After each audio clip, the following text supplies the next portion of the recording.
I created this scholarship at the AA to honor the legacy of Mark Fisher and to show the architectural world and the students who go to school there the opportunities that exist in our industry.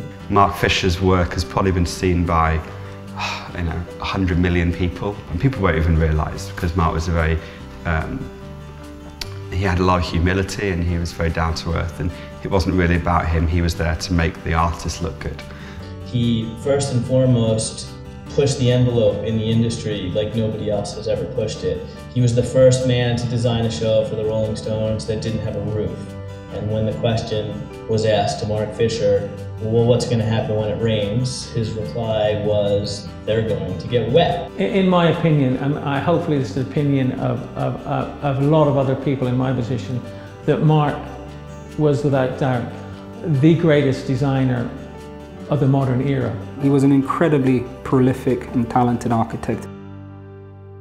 Mark Fisher went to AA, and that was the kind of architectural school that was a little more liberal than some of the very conservative disciplines of architecture. They're showing the students that there is a way to take your architecture into other areas of discipline. The AA school is known around the world because of the graduates we've produced and the architectural projects that our students have discovered and developed while here at the AA and gone on and pursued throughout their lives as architects. Mark Fisher went to AA. His colleagues and his cronies and his pals were all AA guys. One of the things that brings a lot of people around the world into the AA every year is the way that we teach architecture. The way I've always described it is to say that we're not interested in how architecture currently understands itself so much as what architecture might be in the future. The Mark Fisher Scholarship has enabled me to come to this school in particular, which I was desperate to do because this school doesn't advocate a kind of normal approach or a conventional way into the architectural profession. All 750 students and their 250 teachers supporting them are exploring ideas and agendas that then become the basis for the kinds of careers and projects that come out of here at the end of those years. I knew I could come here and experiment with a more bodily scaled architecture, a more event scaled architecture, a more temporary architecture, all these sort of ideas that I'd wanted to play with and was able to do in an academic institution. We need to develop these kind of people.